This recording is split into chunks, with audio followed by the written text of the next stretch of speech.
I went to a somewhat typical high school, not in a traditional American suburb, but more in a rural setting. Some kids go to schools with graduating classes of like 500 or even 1,000 kids. My high school had, I think, a little less than 200 kids in my graduating class. It was the kind of high school where, even if you weren't friends with someone, you still knew them by face and name. Walking down the hallways, you'd know basically 99% of your peers, at least in your own graduating class. Coming from a quiet town, there weren't a lot of crazy news stories. Really, it was pretty uneventful there. What we did for fun after school was actually go out and play sports and ride our bikes around and stuff like that. This was like 17 years ago though, so I guess things may be a lot different these days for kids. Another thing I always felt was unique about our school was that there didn't really seem to be any bullying for the most part, not the typical cliché movie-style bullying where kids are getting pushed into lockers or having their lunch money stolen. When I think back now, I can't really name a single kid from my graduating class who could be labeled as a bully. Sure, there were kids who just teased others, but nothing too serious. Of course, there were quiet kids in our grade, like every school has, but there was one kid in my grade who literally never spoke at all. I'm going to just name him Luke for this story. He wasn't even a weird-looking kid or anything. He seemed pretty nice to people who went out of their way to interact with him. I shared one class with him, though. It was an elective that had kids from all 4 grades in it. Luke and I were juniors when this happened. This elective was a computer class, and back when this happened, the computer rooms in our high school were still rocking those big, bulky box computers. I remember the layout of this classroom. There was the aisle in the middle separating 2 columns of tables, and the 2 columns had 4 rows each. Each row had 4 seats, and each student had their own computer. This class wasn't full, so there were probably like 26 filled seats out of 32. Luke always sat in the second row in the furthest seat to the left, with no one next to him, as everyone else sat with people they knew from their respective grades.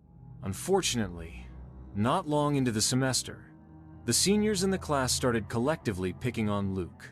By this, I mean some of the seniors would make jokes about how quiet Luke was, that it was scary. When the teacher would ask certain things, for whatever reason, our teacher never stood up for Luke and told them to cut it out. The teacher was a bit of a pushover from what I remember. Maybe that was why. As the semester went on, it got a little worse. I remember at one point seeing a small piece of paper fly from the back row from the seniors right to the back of Luke's head. I remember he turned around and had this very telling look. The seniors continued to make fun, one of them saying, "Wasn't me?" and blaming one of the other seniors. The look on Luke's face just looked like a mix of sadness, anger, and just defeatedness. I genuinely felt bad, but I didn't get involved. Eventually, one day, I saw Luke sitting on a curb not far from the high school after school ended. One day, I passed by him as I was walking to my car. I have an early birthday, so I was driving around halfway through junior year.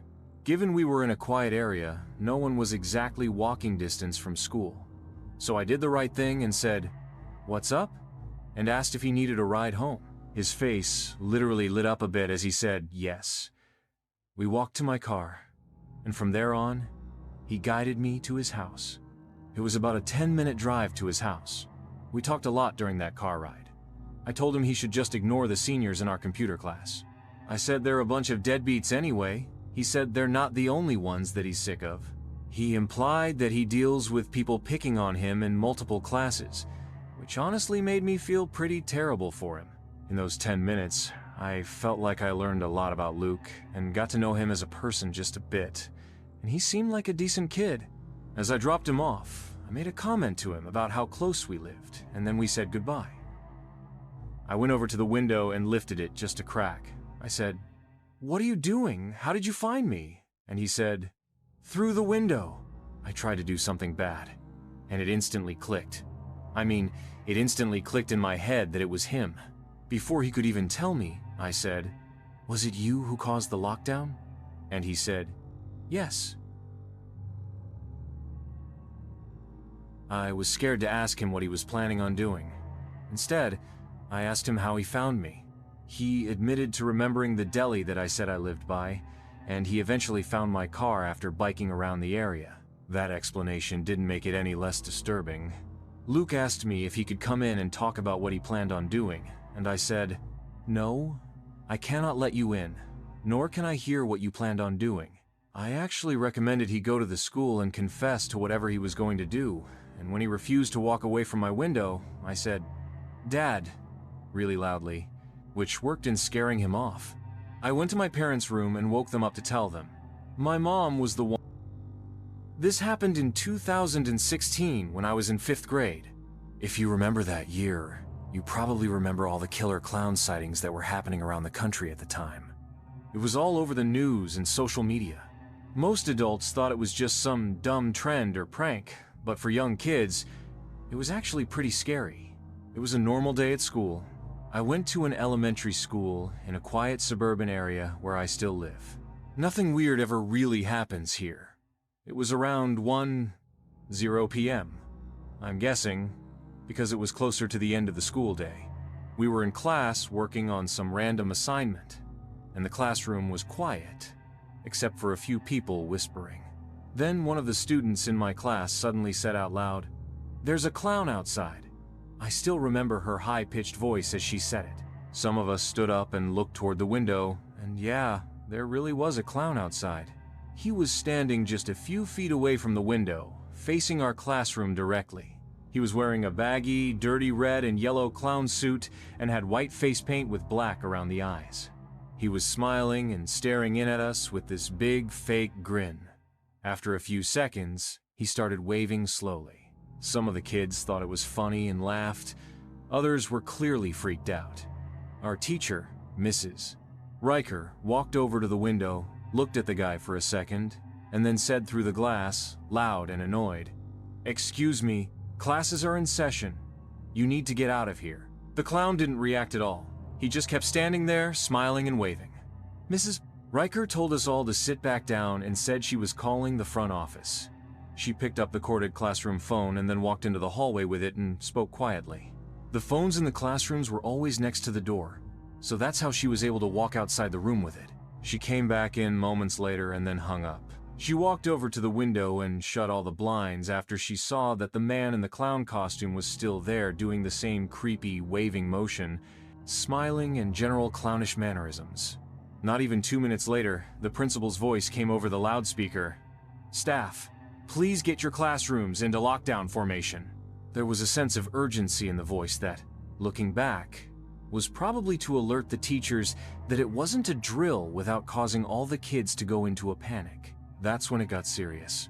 Mrs. Riker rushed to turn off the lights and told us all to get under our desks.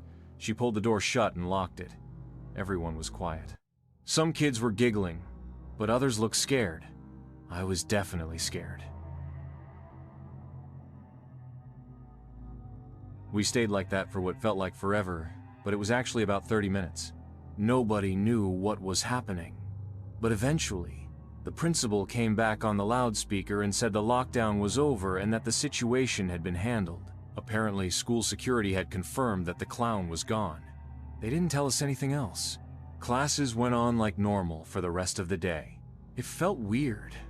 Everyone was talking about it during dismissal, but the teachers didn't say much. Then, after school, I was walking home with my friend Chris. We lived in the same neighborhood, just a few blocks away. While we were walking, a couple of 5th grade girls behind us suddenly ran past us, looking panicked. One of them said, "There's someone in the woods." We stopped and turned around. Behind the school, there's a small patch of trees. It's not deep woods or anything, just enough to separate the school from the street behind it, and standing just barely out of view near the edge of the woods was the clown again. Same dirty outfit, same painted face. He was half hidden by the trees, but he was clearly waving. And he wasn't just waving at random, he was doing it slowly, directly at the girls who had just passed us, like he was trying to call them over. Chris and I didn't say anything, we just ran. I don't know what happened after that, but I told my parents as soon as I got home. They called the school, and later I heard from another kid that the police were called again and patrolled the area, but they never found anyone.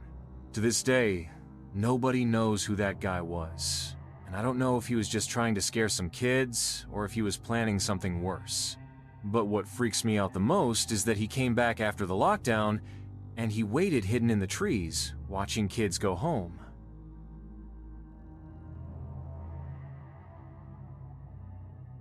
So, this happened not long ago.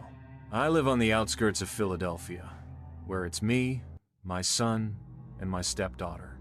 I say stepdaughter, as I've taken my best friend's daughter in. Legally, around 2016, my best friend Joanne was murdered by her husband.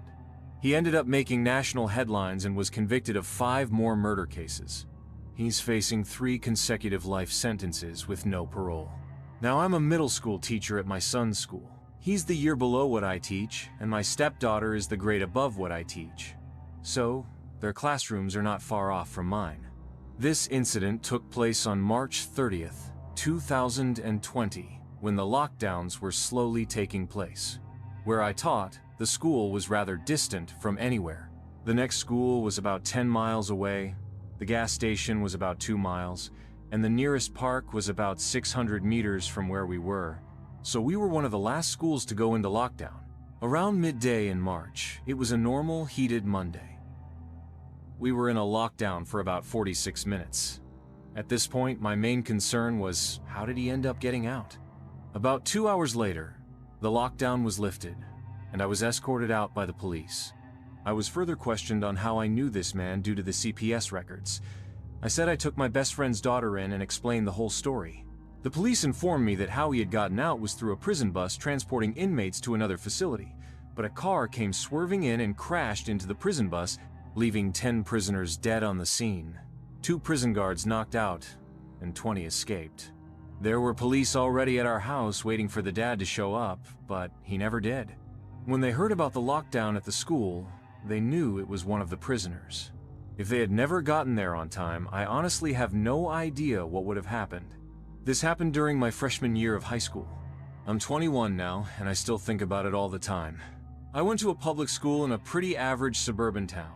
We did lockdown drills maybe once every couple of months, so when this one started, that's exactly what I thought it was, The person on the other side of the door kept knocking and trying the doorknob, and eventually, the knocks got more aggressive, as the voice of the man on the other side kept saying hello. Our classroom was on the first floor in the science wing. I can't tell you how much I was shaking in my shoes. I know even if all the other kids didn't want to admit it, they were as well. Eventually, the knock stopped, and the man must have walked away. We heard nothing after that for a solid 5 minutes total silence, apart from the police sirens outside getting louder. It felt like forever. Then someone down the hall screamed. It was a girl, just one scream, and then nothing. A couple of people in my class started crying quietly. Honestly, it was mostly the girls. Someone whispered that they saw a shadow move past the little glass window on the classroom door on several occasions. Each time anyone spoke, even quietly, Mrs. Chen gave a stern but quiet, "Shh." Another 5 or 10 minutes passed. Then finally we heard the sound of police officers shouting from down the hallway, telling everyone to stay in place. They were going room to room, and when they finally knocked on our door and unlocked it with a key, Mrs. Chen didn't even move until they showed their badges. We were all escorted out in a line past other classes doing the same thing. There were cop cars everywhere outside, even a SWAT van. I didn't see anything too crazy, but I did see one officer leading a guy in cuffs out of the building. He looked about 30, not a student, pale, long hair, wearing dark clothes. Later that day, we found out that some criminal had slipped into the school through one of the side doors during a delivery. That side door was right by the end of the science wing. Apparently, he was mentally unstable and had something in his backpack, but I don't know if it was a weapon or not. They didn't tell us much. They just said nobody was hurt and everything was under control. But I swear I'll never forget that knock at the door, the way he turned the handle, the scream down the hall. Didn't feel like everything was under control at all. I had just started school, and I already had a lockdown to tell. I'm only 15 years old and just started as a sophomore at Northside High School in Jacksonville, North Carolina. That morning, I came to school early around 6:55 a.m. I was one of the first people in my first period class, which was chorus. Our classroom is at the very end of the fine arts hallway, right next to the auditorium. I was sitting at my seat with my phone out, listening to music and just waiting for the bell to ring and start the day. After a few minutes, I heard my teacher say something, so I paused my music and took out my headphones. When I looked up, I saw my classmates heading into the closet at the back of the choir room. I was confused.